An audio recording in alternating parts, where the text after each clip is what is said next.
and continuation of teenage life.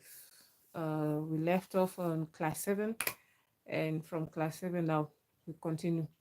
At the end of class 7, um, we did the last exam that's on the third term so that you can determine our index number.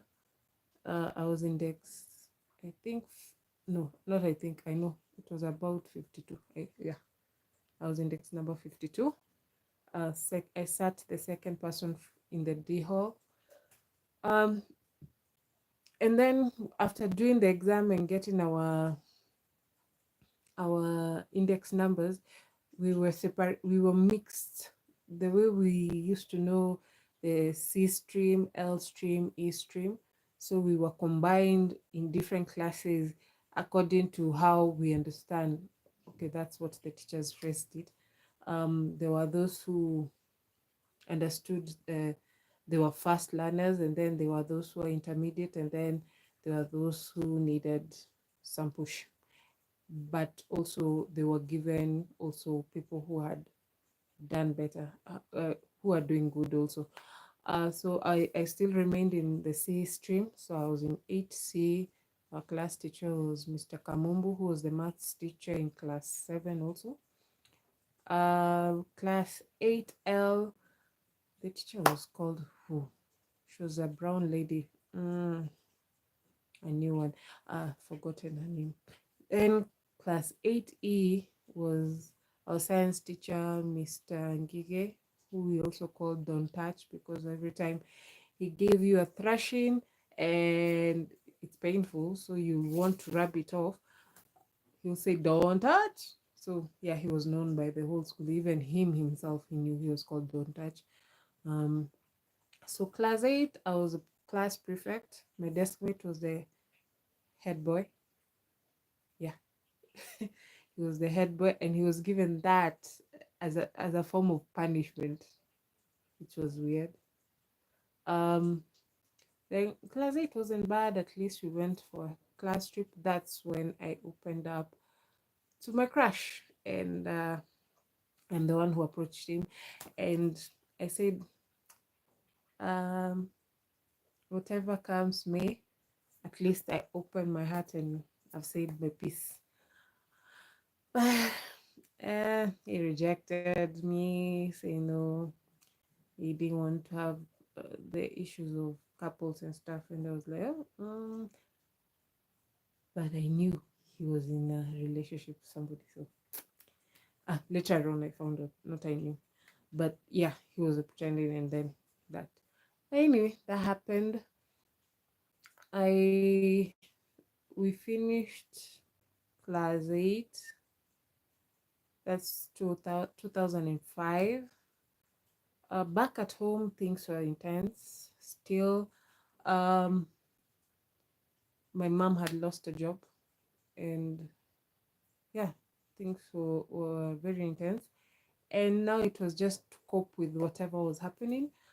Um, After I finished class 8, waiting for the results, we waited for, back in our time, the results will come in January, so that when you're going to form 1, uh, you had like a grace period since you did the exam at the end of November to when you join high school. That is about 3 months, which was good. Nowadays they're given 1 month, and you do your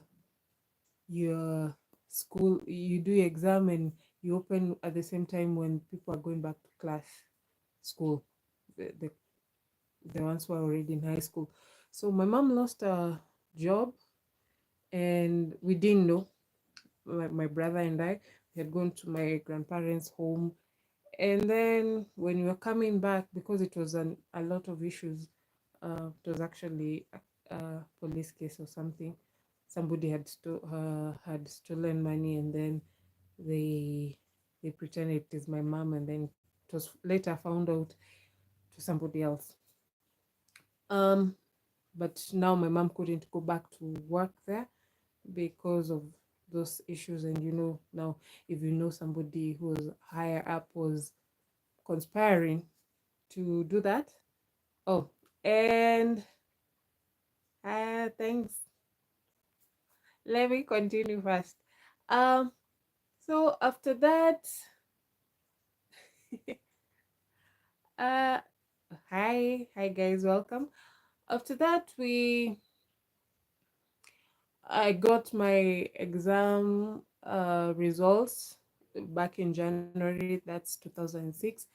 I had performed fairly according to what they say. I got 345 marks. So, and also I got a letter for schooling. Hi guys, welcome, welcome. And uh, the school I was called to go to was a day school and a mixed school, which my dad was objecting to that because, according to him, he'll find me in town with the class boys. I was like, I do have principles. I don't have to go to town. I know how to go to school and study and all that. Um, at the same time, that also brought a lot of fracas between my mother and dad because my mom wanted somewhere she can access whenever she gets paid from her side hustle. Well, she was working as an accountant for other people, doing taxes for people so that she can get money. And my dad was, I would say, kind of bitter because my mom was objecting on the school he was suggesting. Actually, one of the school he suggested, saying that it's going to be in uh, Machakos province district. Back then was Eastern District in Kenya. Right now it's a county on itself. But when I looked at the requirements to go to attend that school, they said one of the requirements was 1 centimeter of hair above head. And I have not shaved my head, so I'll not do it just because of going to school in high school. So I showed my mom and we laughed about it, and then we told my dad, reporting to that school. He got offended. But he insisted, oh, it's going to be sponsored. And then my mom asked about if the school fees is sponsored, what about the shopping or the requirement things, the extra curriculum things that were required, like the beddings, the mattress, uh, buckets, and all that. He didn't have an answer, so my mom wasn't comfortable to go to that school because it will be difficult to travel, to take every time to take something to me. So she opted to look for a school nearby. That's when she went and found Enomatasiani, which is called also Matasia Girls. It's a girls' school, secondary school. It's a boarding school, but at least she knows most of the teachers she's friends with since when she was working in another secondary school. So she had interacted with them, so she knew. So she just asked me, would you like to go to that school? I was like, yeah, why not? Um, I love their uniform, actually. That's actually what attracted me to that school. So I was admitted on February 6th. I never forget that date. It was on it was actually on a Thursday, February 6th of 2006. Yeah. So immediately we got to school. The first person who saw me was the head girl at that time, and she was a family friend. We were neighbors at some point, and then her family, her cousin was our neighbor where we used to live, so at least we have known each other for long. um I actually, usually in that school, you're designated a mother. They call them mothers, a form 4 student, to take you in and show you the schedule of the school and around, and also you'll be sleeping on the bunk bed on top. So they'll show you how the school is in case of any questions of how the schools going should be. They tell you and guide you and also be a guidance. Um, I chose mine. I was not assigned. I chose mine, which was, even everyone says, "How come you?"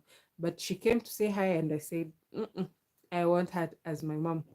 Uh, then she took us to the matron's office where you get your school uniform, your given school duvet, um, school uniform, games kit. What else? And yeah, the school uniform, which entails the in pairs. Then you taken, you change to from your home clothes or whatever clothes you came in into the school uniform. Then you go to the dorm where you are assigned, the dorms where you're now, where the mother who has been assigned to you, the cube she stays, so that you're on top of her bunk. You sleep on the top bunk and they're on the bottom.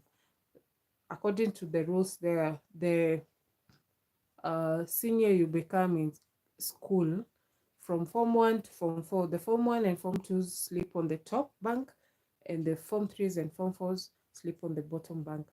um Going to my cube, our cube was interesting. It was cube number 21. uh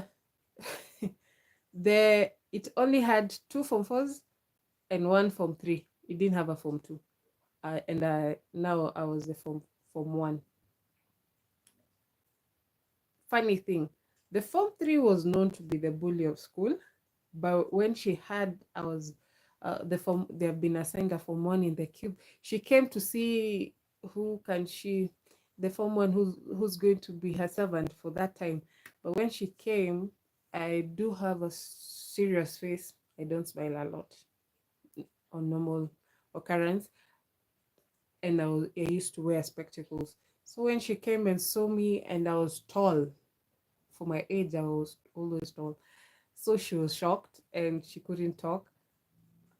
She went back the way she came.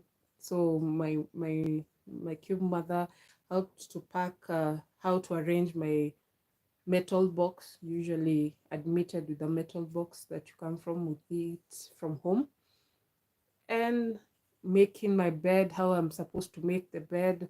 Uh, and those beds are dangerous when they're new, because if you're sleeping on the top bunk, I have seen people falling off from the top bunk to the floor, because the mattress we it's required, it's only 1 inch thick. So because of the static, it's slippery, and on the beds there's no braces to hold the mattress secure. So it's easy when you're just turning on your bed, and the bed is small, it's just for one person. So when you turn with the mattress and fall down. We have been woken up a couple of nights, people screaming because they've fallen from the bunk bed, which I think they should change and have braces to hold the mattresses, not people not falling off. Um, for one, I became famous just as I was admitted. I was known by the whole school because most of the form fours, some of them knew me from home, from church, because I used to dance a lot and act in the youth. And when we used to go to different seminars, we'll meet up. Then came on Thursdays supper. We used to eat ugali and kale only. Then on Friday supper was ugali, kale, and meat, and a meat piece. They were big ones. Uh, the table, I was also, you're being given the table. We had tables that had 13 students each. And then Saturday we had special diets. On lunch, normal Monday to Sunday to Friday, the lunch was mixed beans and maize for lunch. And then supper varied. Monday and Friday was ugali, scales, and meat. and then the rest of the other days was ugali and kale only. So no, on Saturday the lunch was rice and beans. I love that lunch. Until now, afterwards, there's a time in Form 1 now. Form 1, that Saturday, and we had entertaining. Saturdays evening, we usually went for entertainment, uh, be it movie watching or music listening and dancing and fashion show if there was. It's according to the entertainment prefect who was scheduling that, or debate was an entertainment in our school. Uh, People will prefer the debate instead of mjadala, which is debate in Swahili. It didn't happen that often because people would not know how. Kiswahili was difficult to articulate whatever message you're supposed to do. But usually it was between dancing, music, entertainment, and movie watching. But later on, it was scrapped off. It was mostly movie watching most of the time, and also documentary watching. Now, Form 1, then we were just, because February, uh, early, late January were the first selections who were supposed to go to school, and then uh, early February, so that we can start mid-February classes. So we were just placed in one class, all the Form 1s who admitted. Then now we had to be assigned because we had two streams, the East and the West. So uh, when the number reached a little forum, we were divided into East and West. I remained in West, and then the other students, the other students, so we had East and West, yeah. In West, our, that was the first stream class that had only male teachers as their class teachers. Our class was Mr. Kitui. West was Mr. Kitui. East was Mr. Luvayo. Mr. Kitui was a physics teacher only in the whole school, and Luvayo was the maths teacher, but he had a colleague also who was our maths teacher, Mr. Karanja. Um, we did well Form 1. Then our teachers asked us if we wanted to have a trip. We have to have a baby's day trip because I think most of us don't know Nairobi city, how it is.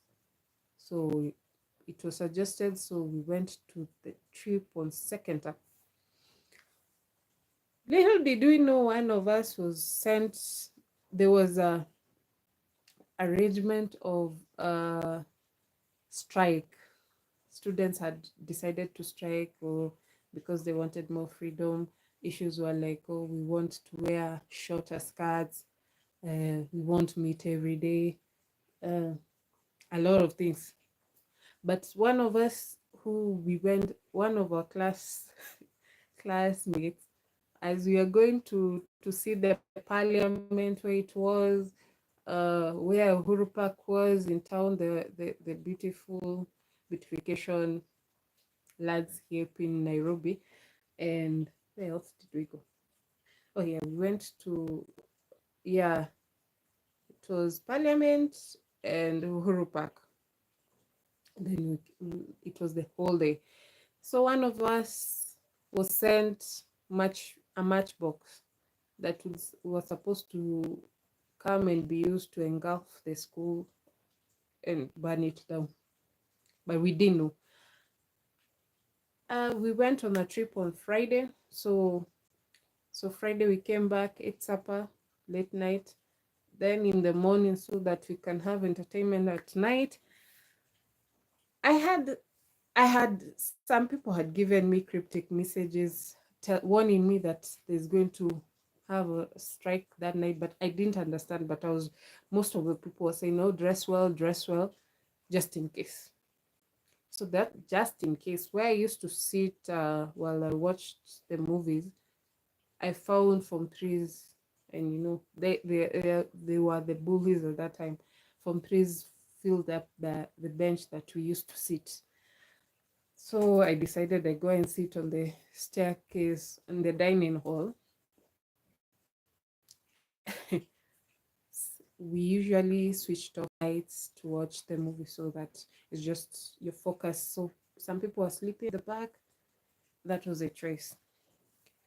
So in the middle of watching the movie and enjoying the movie, electricity, we had a blackout. So I think the plan was one of them to switch off the main switch so that they can start throwing stones or whatever they had planned to do. So I think their plans backfired because now there was a blackout. So everyone was thought that was the signal, and they had stones below their table. They started throwing the stones. Where I was sitting on the stairwell, a lady, one of the girls, jumped over my head trying to escape because now people are screaming. Um, it's become disruptive, and everyone is just in turmoil. And I have a bad habit of having my flight or flee mode is usually I just stay where I am and then think on what to do. I strategize. I don't just run because I don't know where I'm running to, but usually I just look around to see what is happening. And in that time, some of the students had already ran to the gate, and from where the dining hall is, so where the gate is, there's a big field in the middle, like approximately like 4 acres. And some people had already ran within 5 minutes. They were already at the gate, and others were down trying to head towards the dormitories. Fortunately or unfortunately for them, the deputy teacher hadn't gone home. Usually went home when it reached around 7 p.m., but he hadn't gone home. The principal lived in the compound. There was a principal house, and also uh, there's some teachers who had their home quarters also came out.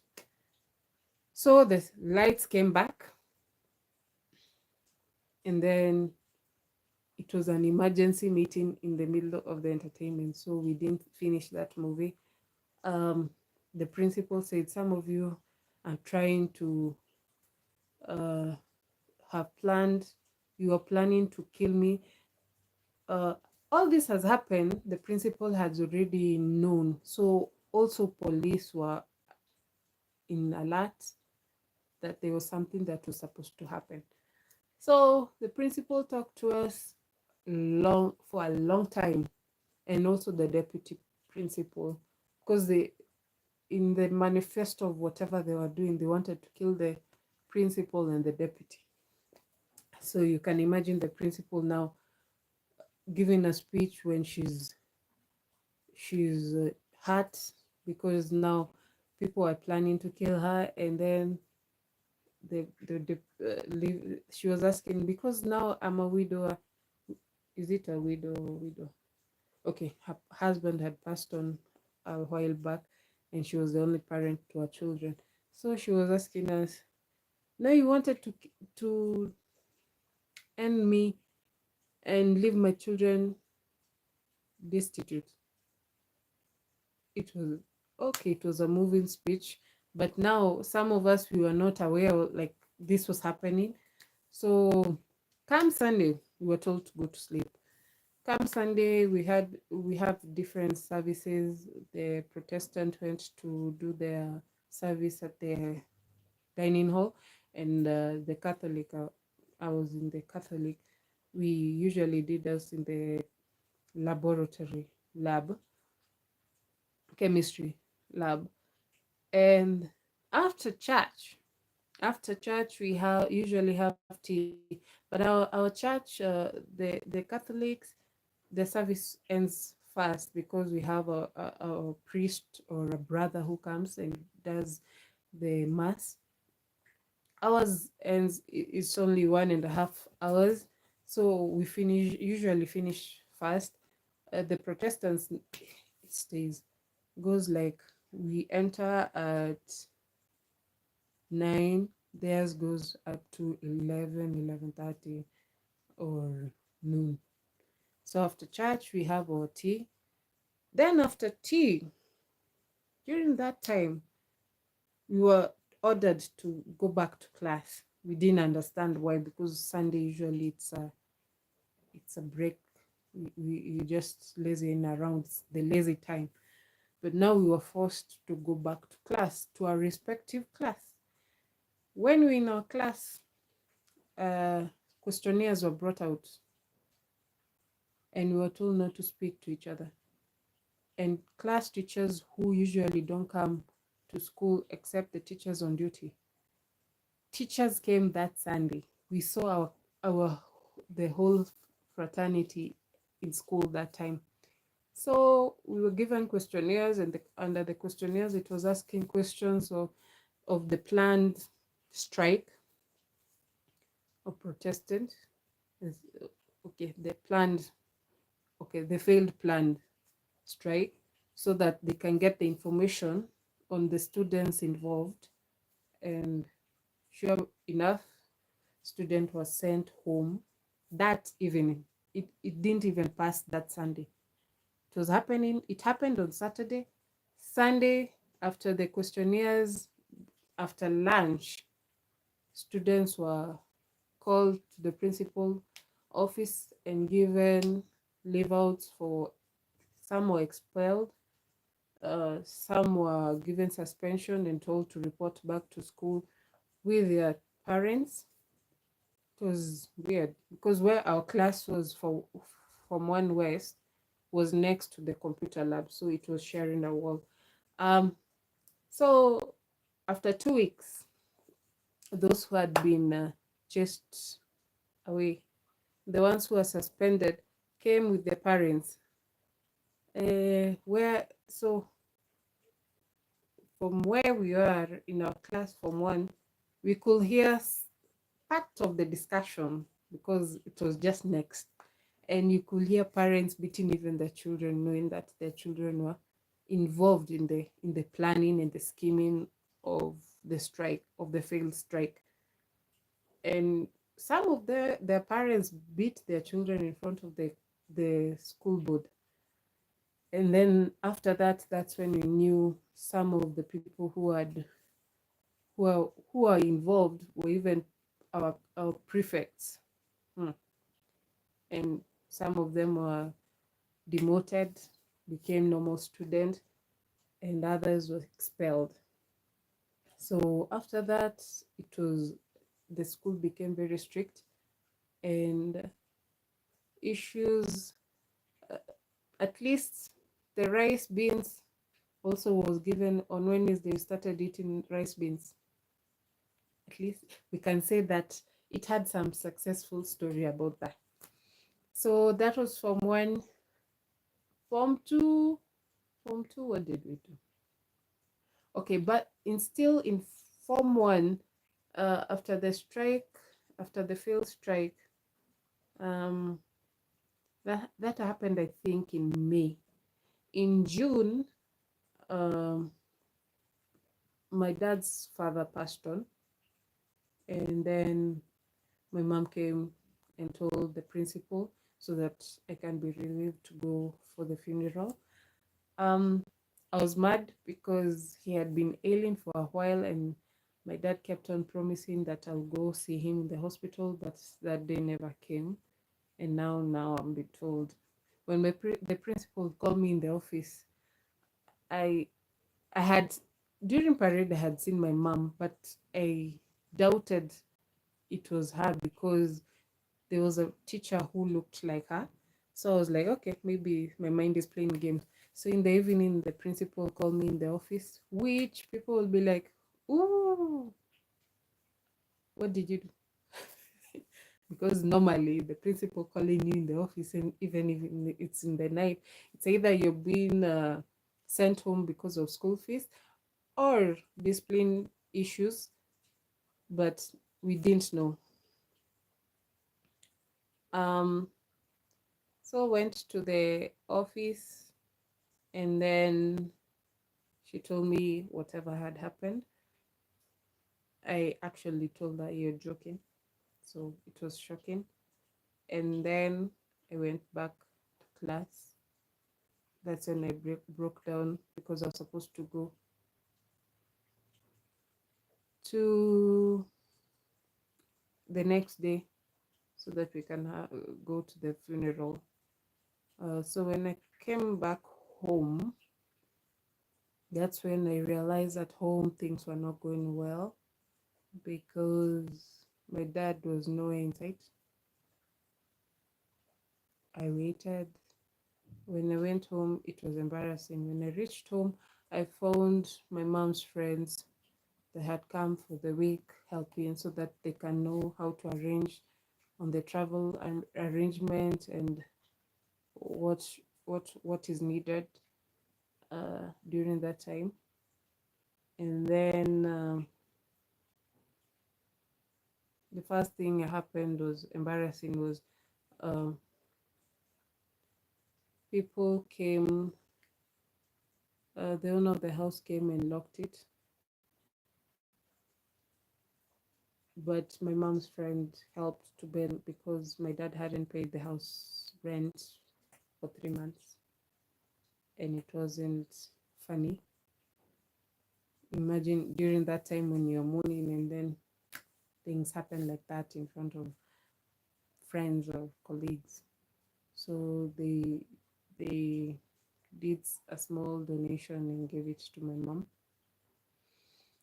and at least our house was not locked. And then we went to the next day we went to the funeral in the morning, very early in the morning. Then we found my dad was the one who's given the money to pay for the burial permit. He never paid it. So that morning we were stranded at the mortuary, and we had to, so they had to contribute at that point to pay it off so that we can be, the body to be released. And we were from Nairobi to go to Karatina. It's not a short distance, but at least it was paid off. My dad was nowhere to be seen. We went to the church, did the mass. During photography, I remember family is supposed to be taken to have a photo session, the casket, but now it's the wife, then the children and their family. So when it reached my dad, because he's the last born, my mom refused. She said, "I cannot go there, represent somebody who's supposed to be here, and he's nowhere to be found." So she refused. No photos. Uh, when we went now home where the burial site was, we found we found now we did the burial. My dad not yet shown up. Then after that, after now we have laid him to rest, we have put back the soil, and we have laid the flowers, and now people are now eating. My mom had a hard time because now her father-in-law was the only father now who was remaining, because her dad had passed on when I was in class 2, and now my her father-in-law is now passed on now. So, and he was the one who actually really supported us through thick and thin.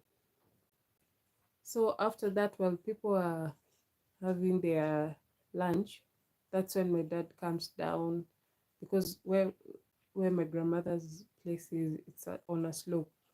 So from the main road, it's on a higher level. Then you have to step down steps to where the house is. and then the burial site is now on the lower side. My dad came shouting, "What are you people doing here? Very drunk. But you've come to send off my father. I'm the one. My father, you cannot come send off people." I tried.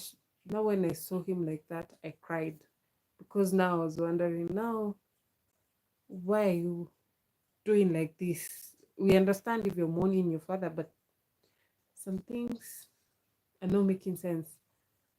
So I cried, and then I went to talk to my mom. I found her crying. My brother was nowhere inside. He was just playing with his cousins. So my mom saw me and said, go look for your brother right now. So I knew my mom wanted her son close to her. So I went and looked for my brother. I brought him back to her.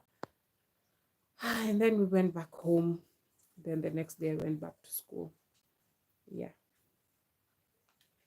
So that was Form 1. Then Form 2, at the same time when I went back to school, I was chosen as a dorms captain, assistant captain, the only Form 1 who was chosen in the history of school, because now, because of this strike, now things just meshed up and did some things that were different. Yeah. So that was Form 1. It was eventful. But at the end of Form 1, at the December, when we were breaking for the December holidays, went to my grandmother's, my mom's. Before that, my mom decided, when I closed school and came home, because of these issues that have been happening throughout, my mom was like, it's getting too much. I told her, you go to rest, I'll wait for my dad. He had started the habit of coming home late, super drunk and abusive. So that time, I told my mom, just go rest, I'll wait for him as I watch catch up on movies. Little did I know that night will have a huge impact. So when he came drunk and started ranting and insulting my mom. And where I was sitting, I could see the corridor to the bedrooms. I could see her light was still on, and I knew she was listening to every word. I tried to make him stop, but you cannot stop a ranting drunk. Even telling him these are the things you're supposed to talk to with your wife, not your child. He'll not listen. But it reached a point I just said, okay, let me just go to bed, because now this is becoming too much. So I went to bed. The next day when I woke up, my mom outright asked me, you can sit here and talk about me with your dad? And I told my mom, you were listening. I was not talking. I tried to stop it. He didn't. So you cannot say I was talking about you. I was trying to stop it and tell him to stop, but he didn't. Then she told me, I have decided to leave your dad, so it's your choice to come with me. She gave us a choice to live with me, or you're going to remain here with your dad. I thought, like, for 1 minute, and I was like, no, I'm living with you. I don't want to have stress in my life. I'm living with a person who has fought for us, who has been there through the ups and downs, but we have an understanding of each other. So she said, okay. So when she came back from work, she found work after, when I was in Form 1. She came back from work. She told us to start packing our things. So we started packing. But when they were packing, I was told them they want to cook the supper. So I started cooking the supper while they were packing things. That day, surprisingly, my dad came home sober and very early. So he found me in the kitchen and was, oh, you're cooking, yeah. He went, well, he was going to their bedroom. He saw in our bedroom they were packing things. He came, he didn't even ask them. He came to ask me, and he asked me, what are they doing? I told him, oh, there was water damage. Some water had spilled over. So they're trying to try to separate the ones that have water water damage and the dry clothes. So the next day we packed. My mom said she has found a house just close by. We packed the whole day. We were just moving things, but she said let the curtains remain. We didn't carry the seat set, the couch set, and what else did we? Oh yeah, we didn't. We only carried the things she said she bought with her own money. But the only thing we carried extra was the television. She asked us, "Do we leave it or we carry it?" I said, "Let's carry it because he bought it for his children. Let's go with it." And we went with it. And then after that, packing and moving, um, from morning until 5, and we were still supposed to go to my grandmother, my mom's place. So we didn't even unpack things, we just left it in the house the way we had moved them, and then boarded the matatu all the way to Nairobi, then bought some shopping for my grandmother. At least my grandmother, my mom kept her in the look that she's on the way, she's on the way. We boarded the matatu. Now we transited to Nyandarua in Oljororok.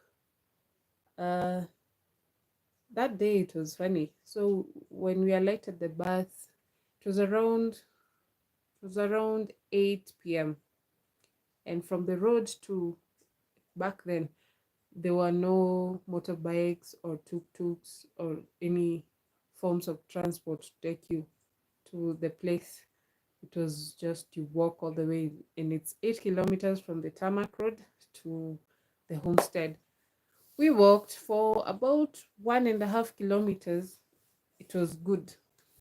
And then heavy rainfall fell all the way until we reached home. We reached at my grandmother's place, drenching wet. The first thing we just asked, is there water to shower so that we can get off the, so that we can wear dry clothes. And after that, we did, and then had supper and slept nicely. My mom's phone was drenched with water. It never woke up. She couldn't switch it on up to date. It's somewhere. It's been saved as a souvenir. And yeah, that's when my mom decided to leave a toxic marriage and to continue. The next time we'll meet, I'll be talking about how now sometimes children, us as children, the impact of separation, of a family separation, happens and affects us differently. Because for us, for me personally, it was gradually. It didn't happen like, yes, mentally I know this is for the better and it's good, but emotionally sometimes I fight because I want a father figure, and sometimes I just want a whole family, and it really bothered me for some time. But we're here now. I've seen people have joined. Hey, uh I'll reply to some. Uyu Sabir, hi. My relationship status, complicated. Romeo, hi. Natka, hi. Sandra, thanks for the compliment. You're pretty too. Um, Sabira, again, where are you from? I'm from Kenya. I live in Nairobi. Uh, I'm talking, and what am I saying? I'm talking about my life and experience. Um, I'm not talking to myself. Some of you have viewed. There's parts, we have part one from childhood to preteen, and then from preteen to teenager, and now I'm continuing. This is teenager continuing. Um, how old am I? I'm turning 33 this year. So, Sabir, I think I've answered all the questions. Oh, is this a paragraph? It's a storytelling of my life story from childhood to now. So, yeah. Until next time, next Tuesday. So, we continue from Form 2, which Sweet 16, to maybe Form 4. I think that one I'll combine up to Form 4 before I go to college and the life experience of college. Until next time, bye. Bye.